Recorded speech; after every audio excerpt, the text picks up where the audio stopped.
Según la Asociación Vegana, el veganismo se define como una filosofía y forma de vida que busca excluir al máximo la utilización, explotación y la crueldad animal para la alimentación, vestimenta o cualquier otro propósito.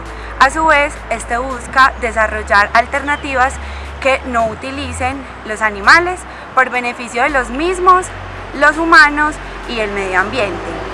En términos dietéticos, este busca dispensar todos los productos derivados total o parcialmente provenientes de origen animal.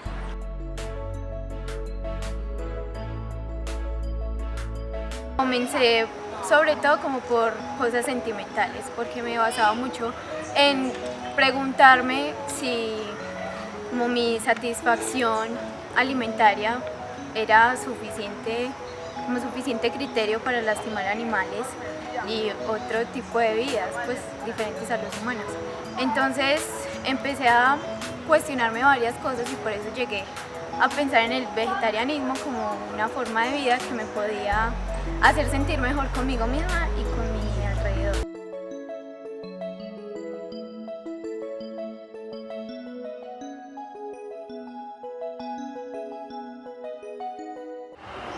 El hecho de decir que la proteína vegetal es más saludable que la proteína animal, para mí, personalmente, desde el punto de vista bioquímico, es un exabrupto. ¿Por qué? Porque las proteínas vegetales y la proteína animal tienen diferentes tipos de génesis, entonces tienen diferentes tipos de direccionamientos nutricionales. Para entender esto tenemos que remontarnos cuando nosotros estábamos evolucionando. Definitivamente no hay duda que nuestro cerebro evolucionó a partir de las carnes rojas. Empezamos a consumir, por lo que sea, carnes rojas, luego descubrimos el fuego, empezamos a consumir carnes rojas bajo cocción y allí tuvimos la oportunidad de aumentar el proceso de asimilación de todos los aminoácidos específicos que tienen las carnes rojas, y así por tanto, y durante miles y miles y miles de años empezó nuestro cerebro a evolucionar hasta lo que es hoy en día. ¿Qué significa eso? Que nosotros necesitamos y requerimos tanto de las carnes rojas, de las proteínas de las carnes rojas, como de las proteínas de los vegetales para poder tener un buen metabolismo y un buen desarrollo vital, celular y multiorgánico. Entonces, el hecho de decir que las proteínas vegetales son mejores que las proteínas animales o viceversa, creo que desde el punto de vista bioquímico, metabólico, fisiológico, de lo que naturalmente somos nosotros, está muy errado, definitivamente. Bueno, ante la pregunta de si es más saludable consumir proteína de origen animal que de origen vegetal, ¿cuál es más saludable de las dos? Es importante ver el trasfondo de cada una de estas, de dónde proviene cada una de estas. Si bien las proteínas son proteínas independiente de la fuente que vengan, es importante ver con qué vienen acompañadas. Muchas veces las proteínas de origen animal vienen acompañadas de pus, de antibióticos, de las hormonas del estrés del animal, de la cantidad de químicos y agroquímicos con los cuales se alimenta el animal, y las de origen vegetal también pueden venir con los mismos agroquímicos o incluso otros. Entonces el tema de definir cuál de las dos es más saludable depende de ciertos factores. Si bien una alimentación completamente vegetal, una alimentación vegana puede ser más saludable que una alimentación con productos de origen animal, no es estrictamente así.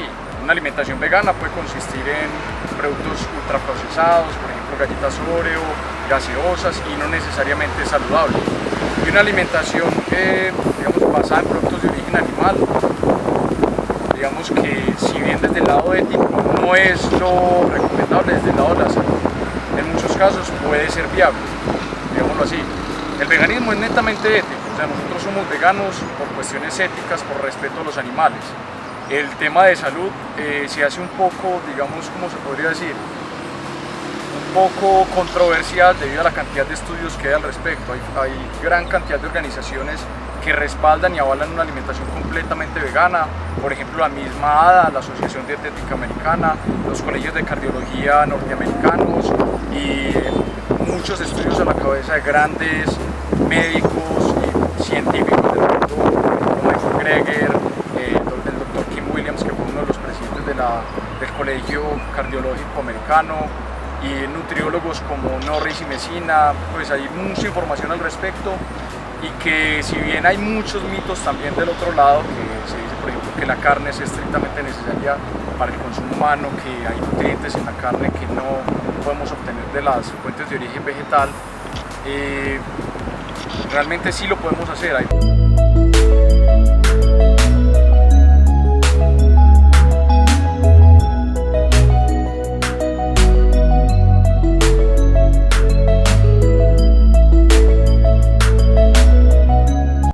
El índice de acumulación de déficit en salud es un buen indicador del envejecimiento no saludable y constituye un criterio de diagnóstico clínico muy importante, ya que ha demostrado predecir resultados adversos como la muerte y la hospitalización.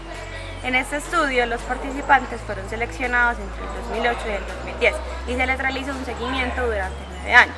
Y el índice de acumulación de déficit en salud se evaluaba con un cuestionario de 52 ítems, el cual comprendía 4 dominios: la vitalidad autoinformada, los impedimentos funcionales, el uso de servicios en salud y la salud mental. El aumento de la ingesta dietética de proteínas vegetales a expensas de otros macronutrientes se asoció con una menor acumulación de déficit con el tiempo, y fue una asociación que se fortaleció con la duración del seguimiento.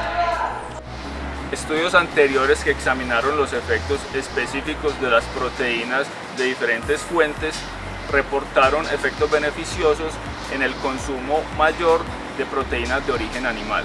Estos beneficios se reportaron principalmente en aspectos como la masa muscular, la fuerza, la capacidad funcional y también en la reducción de los porcentajes de fracturas de cadera y de fragilidad. Sin embargo, también se reportaron efectos adversos, y estos efectos estaban relacionados principalmente con el consumo alto de proteínas de origen animal y la aparición de enfermedades como la diabetes mellitus tipo 2 y las cardiopatías o las enfermedades cardíacas, que estaban asociadas con un alto porcentaje de mortalidad. Por otro lado, la relación entre la proteína animal y vegetal con el proceso de envejecimiento no saludable aún es un poco incierto, y se requiere más investigación en esta área para esclarecer los mecanismos y el papel exacto que cumplen estos tipos de proteínas dentro de este proceso de envejecimiento y dentro del estado de salud general de cada individuo. En general, las proteínas de origen vegetal tienen menor concentración de aminoácidos esenciales, pero mayor concentración de aminoácidos no esenciales. Y estos aminoácidos tienen efectos fisiológicos únicos. Los aminoácidos de cadena ramificada, valina, leucina e isoleucina, que son particularmente ricos en proteína de suero derivada de los productos lácteos, promueven la síntesis de proteína y disminuyen el daño muscular inducido por el ejercicio. Hablando de aminoácidos esenciales, la leucina es particularmente buena en la síntesis de proteínas musculares por medio de la activación de la vía del emisor. Y cuando nos referimos a aminoácidos no esenciales, podemos dar como ejemplo la arginina. Este es el precursor del óxido nítrico, que es un vasodilatador, lo que estaría favoreciendo la disminución de la presión arterial. Por lo tanto, podemos concluir que las diferentes concentraciones, tanto de aminoácidos esenciales como no esenciales, en proteínas animales y vegetales, pueden ser los causantes de los efectos diferenciales entre estas. Si existe un efecto diferencial entre el consumo de proteína vegetal y el consumo de proteína animal, también se debe evaluar el contexto, es decir, los otros componentes de la alimentación, los estilos de vida y la interacción que los nutrientes tienen con el microbioma intestinal, ya que estos factores van a influir directamente en el aprovechamiento y en el efecto que esta proteína va a tener en la salud. Por lo cual es muy difícil decir y es muy difícil aislar los efectos positivos o negativos que tiene una proteína, solamente ella, sobre la salud del consumidor. Son diferentes perfiles de aminoácidos. ¿Qué significa eso? Porque dirían, no, pero es que la vaca come pasto y el pasto es un vegetal, entonces debe tener el mismo perfil aminoácidos como mínimo esas carnes rojas, y no es cierto. La diferencia la hace un estómago. Recuerden que las vacas y generalmente todos los animales de carnes rojas, la mayoría que nosotros consumimos, son rumiantes, poligástricos, y tienen 4 estómagos. Uno de ellos es el rumen, y ahí precisamente es donde se realiza el proceso de transformación de esa proteína vegetal a una proteína animal de las carnes rojas. Resulta que en el rumen estos animales tienen unos microorganismos, una población bacteriana multidiversa. ¿Qué hacen estos microorganismos? Toman esa proteína vegetal con esos perfiles de aminoácidos vegetales, lo llevan a su citoplasma, bueno, la degradan del todo a aminoácidos individuales, los llevan a su citoplasma de los microorganismos, y allí ellos lo que hacen es que toman el aminoácido y lo degradan, lo dividen en un alfa-cetoácido y un amoníaco. O sea que el 100% de los aminoácidos del perfil de la proteína en los microorganismos del rumen es degradado. ¿Pero para qué? Porque los microorganismos, a partir de esas bases, de esos sustratos, hacen sus propios perfiles de aminoácidos. Y ahí es donde está la diferencia y la información que poco se sabe, y en donde se empiezan a generar debates y a veces sustentaciones de cosas que no están muy bien claras, y que más bien son por satisfacer o soportar algo que personalmente nosotros queramos. Pero si nos vamos a la ciencia, si nos vamos a la bioquímica, el rumen de los animales poligástricos son los que hacen, específicamente los microorganismos del rumen, totalmente la diferencia.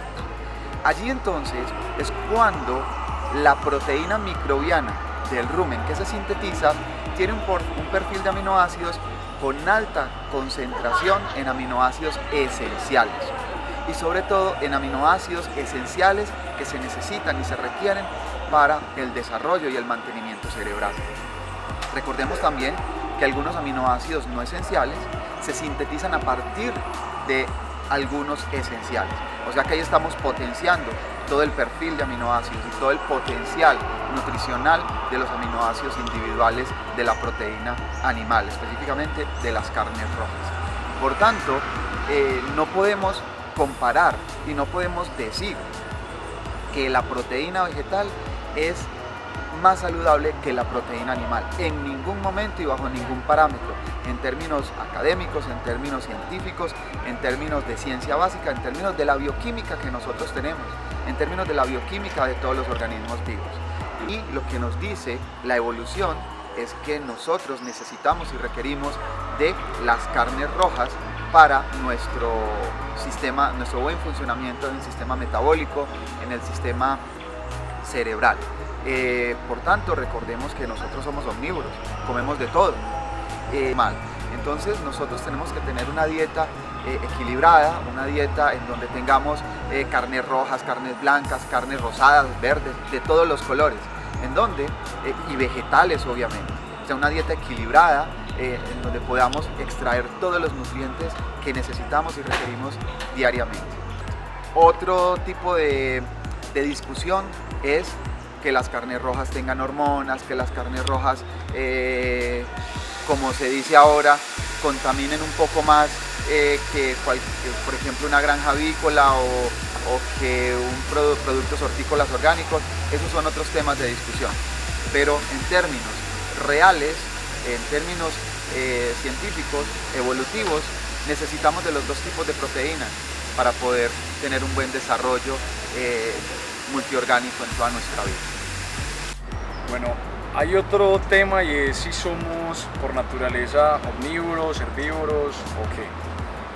Como les decía ahora, el veganismo es netamente ético, o sea, independiente de si somos omnívoros, herbívoros, esto se hace porque hoy tenemos la posibilidad de obtener los nutrientes de fuentes completamente vegetales y hacer tener una alimentación vegana, que es una parte del veganismo, de forma responsable y obtener, digamos, que todos los nutrientes que necesitamos. Pero si nosotros vamos, digamos que a los antecedentes de la especie humana, nos damos cuenta que nosotros consumimos productos de origen animal, principalmente carne, desde hace 400.000 años. Antes de eso era muy raro el consumo. y el consumo se fue dando poco a poco hasta hace 20.000 años aproximadamente que empezó el consumo de lácteos.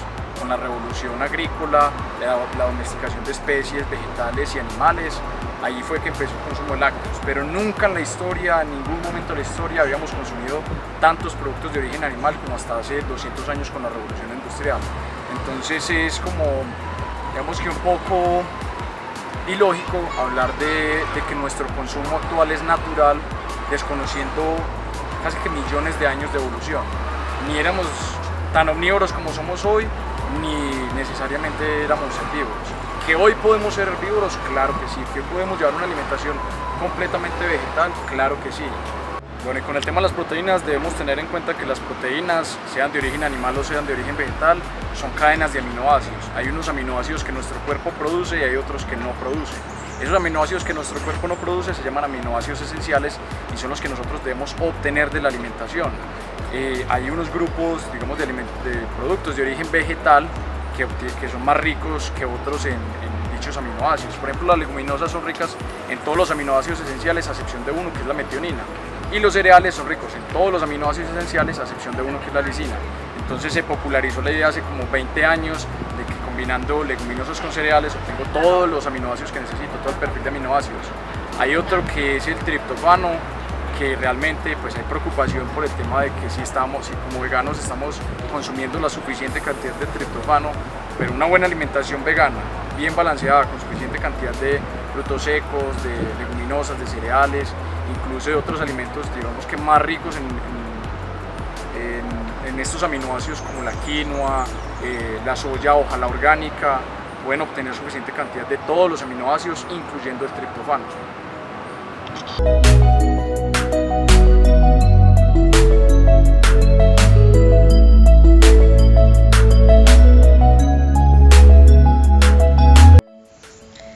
El objetivo de este estudio fue revisar la literatura disponible para evaluar el impacto de una dieta a base de proteína vegetal en la densidad mineral ósea. Los resultados son contradictorios. Se ha demostrado que una dieta basada en proteína vegetal, variada y bien planificada, es consistente con una buena salud. Sin embargo, hay datos que sugieren que el vegetarianismo puede estar asociado con varios factores que pueden tener un impacto perjudicial en los huesos, incluidos niveles más bajos de estrógenos y un IMC promedio más bajo. Sin embargo, los estudios transversales y longitudinales basados en esta población que han sido publicados en las últimas 2 décadas no sugieren diferencias en la densidad mineral ósea entre vegetarianos y omnívoros.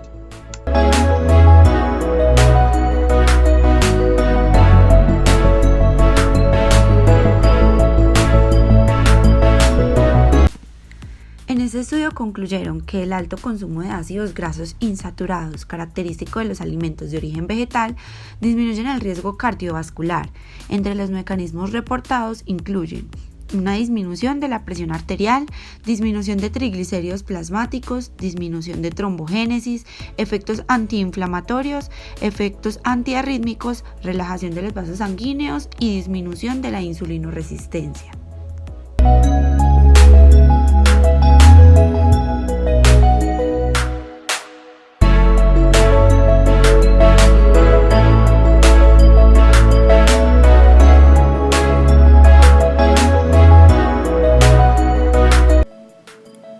En este estudio observaron que las proteínas vegetales parecen inducir cambios renales comparables a los obtenidos al reducir la cantidad total de las proteínas en la dieta y previenen además los efectos vasodilatadores y proteinúricos de la carne. También se llegó a la conclusión de que las dietas modificadas en lugar de restringidas en cuanto al origen de la proteína pueden resultar ventajosas en el tratamiento a largo plazo de la insuficiencia renal crónica.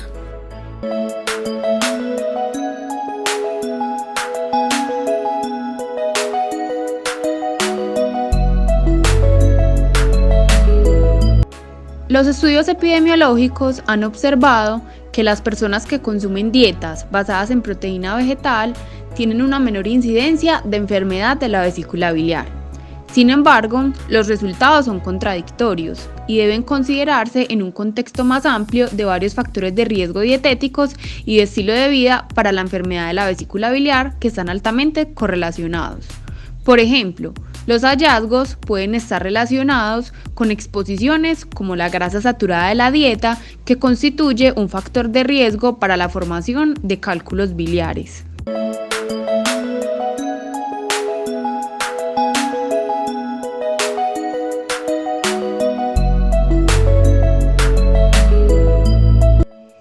En este estudio se demostró que el estado previo a la sarcopenia se asoció con una baja ingesta de proteína total y proteína vegetal.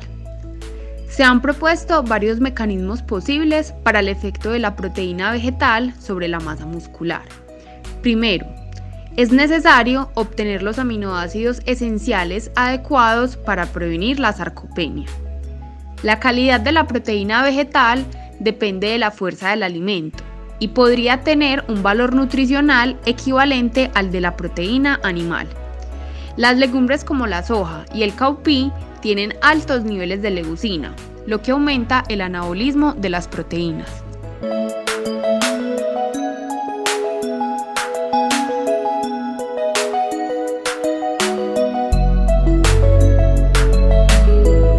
En este estudio evaluaron la composición de diferentes análogos de la carne, entre los cuales evaluaron la proteína de soya, la cual es ampliamente utilizada para el reemplazo parcial o completo de la carne debido a su contenido comparativo de nutrientes y menores posibilidades de enfermedades cardiovasculares.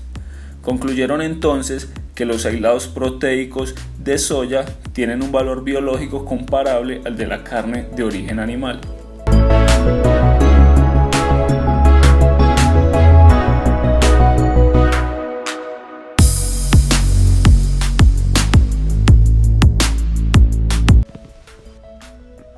El estudio actual mostró que una comida rica en proteínas, basada en fuentes vegetales como legumbres, frijoles y guisantes, indujo mayores índices de saciedad después de las comidas y una mejor ingesta de energía en comparación con una comida alta en proteínas de fuentes animales.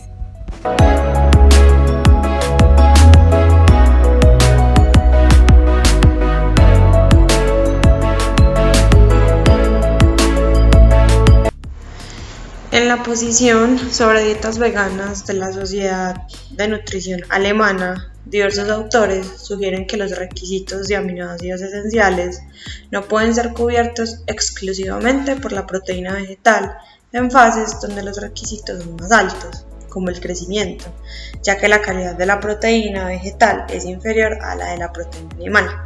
Sin embargo, se concluye que al combinar bien las diferentes fuentes de proteína vegetal, se puede aumentar la calidad de la proteína, al igual que la ingesta de todos los aminoácidos esenciales.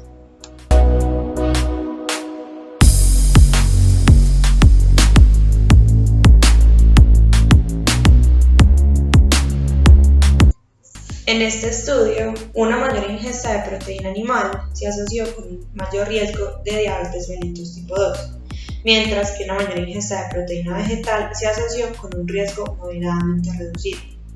Se vio que sustituir el 5% de la ingesta energética de proteínas animales por proteínas vegetales se asoció con un riesgo reducido de diabetes mellitus tipo 2 del 23%. Aunque en este estudio una mayor ingesta de proteína animal se asoció con una mayor mortalidad cardiovascular y una mayor ingesta de proteína vegetal se asoció con una menor mortalidad, estas asociaciones se limitaron a los participantes con al menos un factor de riesgo de estilo de vida, lo cual indica que los beneficios de la proteína vegetal se deben evaluar en un contexto amplio como los hábitos dietéticos y los estilos de vida y no solamente a su consumo.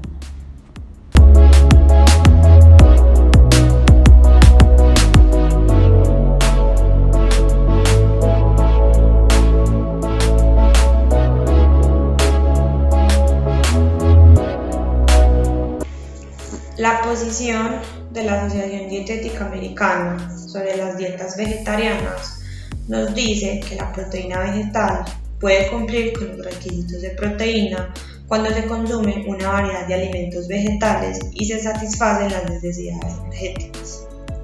Se indica que una variedad de alimentos vegetales consumidos en el transcurso de un día puede proporcionar toda la cantidad necesaria de aminoácidos esenciales y así garantizar una adecuada retención y uso de nitrógeno en adultos sanos.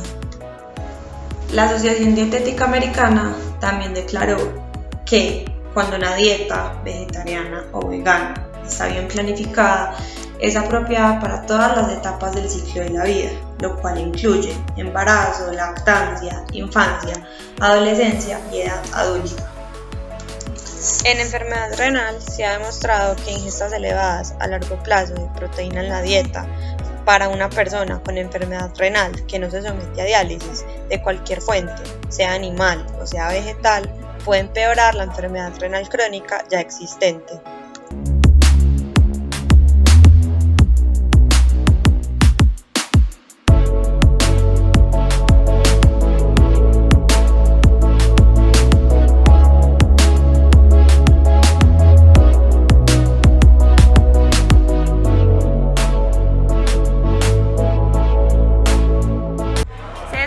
Mecanismos biológicos por los cuales la proteína vegetal pueda ser beneficiosa para la salud. Sin embargo, estos mecanismos pueden deberse a la composición de algunos aminoácidos de algunos alimentos en específico y otros compuestos como antioxidantes y moléculas bioactivas, por lo cual es muy difícil concluir que estos efectos beneficiosos son solamente atribuibles a la proteína per se.